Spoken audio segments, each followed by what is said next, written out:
భారతీయ ఛానల్కి స్వాగతం. జై Shriram. Skills development case Chandrababu Naidu గారిది. ఇద్దరు జడ్జిల ధర్మాసనం కూర్చుని నిన్న ఫైనల్గా స్క్వాష్ చేయడానికి ఒప్పుకోలేదు. 17A ప్రకారం ఈ ఈ ఎంక్వైరీ కరెక్ట్ కాదు, స్క్వాష్ చేసేయాలని చెప్పి బాబు గారు కేసు పడేశారు. దాన్ని కింద కోర్టు కూడా రిజెక్ట్ చేసి ఫైనల్గా ఇక్కడికి వచ్చింది సుప్రీంకోర్టు ధర్మాసనం. జస్టిస్ బోస్, జస్టిస్ త్రివేది ఇద్దరు కూడా అంటే వాళ్ళు కారణాలు వేరే చెప్పారు, కానీ ఇద్దరు కూడా స్క్వాష్ చేయడానికి వీల్లేదని చెప్పారు. జస్టిస్ బోస్ గారు ఏం చెప్పారంటే ఇది 2018లో వచ్చింది. 17A 2018లో వచ్చింది. మరి తర్వాత దాని ప్రకారం ఏంటంటే ఏ గవర్నమెంట్ సర్వెంట్నైనా పబ్లిక్ సర్వెంట్నైనా అరెస్ట్ చేసే ముందు కరప్షన్ ఛార్జెస్ మీద వాళ్ళ వాళ్ళ వాళ్ళ రిపోర్టింగ్ అథారిటీ లేకపోతే కన్సర్న్ అథారిటీ దగ్గర నుంచి పర్మిషన్ తీసుకోవాలి పోలీసు. అప్పుడే ఎంక్వైరీ మొదట. అది చేయలేదు అని వీళ్ళు ఆరోపణ, బాబు టీడీపీ వాళ్ళ ఆరోపణ. అలా జరగలేదు.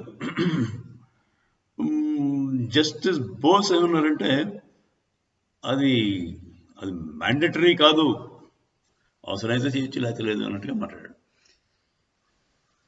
జస్టిస్ త్రివేది అయితే ఏమన్నారంటే ఇది ఈ కరప్షన్ ఛార్జెస్ ఎప్పుడు వచ్చాయి, ఈ కరప్షన్ జరిగింది ఎప్పుడు? 2015 స్కిల్స్ డెవలప్మెంట్ కేసు 2015లో జరిగిందండి యాక్చువల్గా. అప్పుడు ఫండ్స్ వచ్చే వీళ్ళు మిస్అప్రోప్రియేట్ చేశారని గవర్నమెంట్ ఆర్డర్, సిఐడి వాడు ఆర్డర్. సో లా వచ్చింది 2017.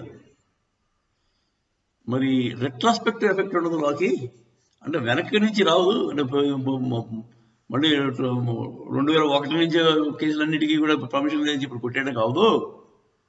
అది ఆ రోజు నుంచి లా వచ్చింది కనుక ఆ రోజు తర్వాత జరిగి ఉంటే ఆలోచించవచ్చు అని చెప్పి అతను చెప్పాడు. సో ఇద్దరు ఫైనల్ డెసిషన్ అయితే ఒకటే, స్క్వాష్కి ఒప్పుకోలేదు.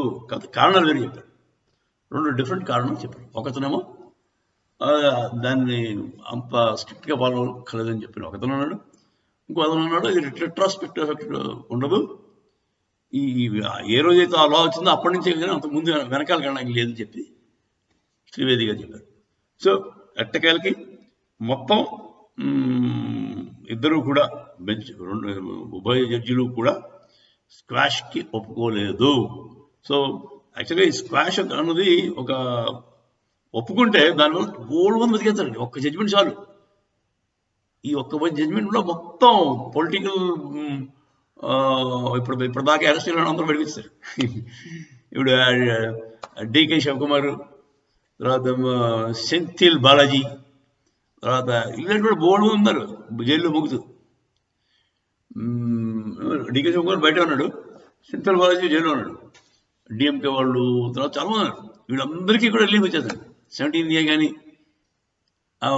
కావాలి అని చెప్పి జడ్జినంటే. కానీ 17A పెట్టిన దేనికండి?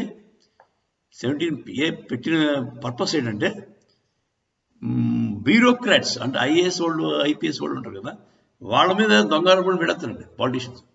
వాడు ఎప్పుడో పాపం ఉద్యోగం చేసినప్పుడు వాళ్ళు బలవంతంగానో లేదా వీళ్ళు మ్యానిపులేట్ చేసి చేంజ్ చేస్తారు. చేంజ్ చేసిన తర్వాత వాళ్ళని ఎరికిస్తారు. ఆ టైప్ ఆఫ్ అంటే ఏ పని చేయడానికి భయపడిపోతాడు ఐఏఎస్ వాడు, ఏ పని చేయాలన్నా భయపడిపోతాడు. అందుకోసం భయం లేదా బాబు, పై ఆఫీసర్ ముందు అప్రూవల్ తీసుకోవాలి, అంటే నీ ఇంటెన్షన్ కూడా తెలుసుకుని.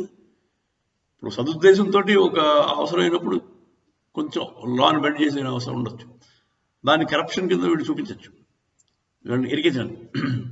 సో ఆ విధంగా ప్రొటెక్షన్ కోసం, అంటే ఎవరి ప్రొటెక్షన్ కోసం, బ్యూరోక్రాట్ పాలిటీషియన్స్ కాదండి ఇది. సో ఆ కోసం పెట్టిన లాని పాలిటీషియన్స్ వాడేసుకుందామని ట్రై చేస్తారు. అది అన్లెస్ మురళి 17A కరెక్ట్ చేస్తారు, చేయకపోతే ఇబ్బంది. పాలిటీషియన్స్కి అసలు వీడికి అపాయింటింగ్ అథారిటీ ఎవడండి? పాలిటీషియన్స్ గవర్నరా, చీఫ్ మినిస్టర్ గవర్నర్ అపాయింట్ చేసిందండి? కాదే, ప్రజలు. ప్రజల దగ్గర నుంచి వెళ్ళాలి అయితే మళ్ళీ ప్రజల ఎన్నుకునేవాడు వాడికి వాడి పైన ఎవడు ఉంటాడు? వాడిని అపాయింట్ చేసిన వాడు మనం అపాయింట్ చేసింది మనమే, ఓటేసి వాడికి గెలిపించాం. అందుచేత 17A వీళ్ళకి పాలిటిషియన్స్కి చెల్లదని చెప్పి ఒక లా తీసుకురావాలి. సో అది ఆఖరికి బాబు గారి 17A డ్రీమ్ అయిపోయినట్టే. మళ్ళీ చీఫ్ జస్టిస్ దగ్గరికి వెళ్తారేమో, అప్పీల్కి వెళ్తే వెళ్ళొచ్చు, లేదంటే మిగతా ఇంకా చూసుకోవాలి. జై శ్రీరామ్.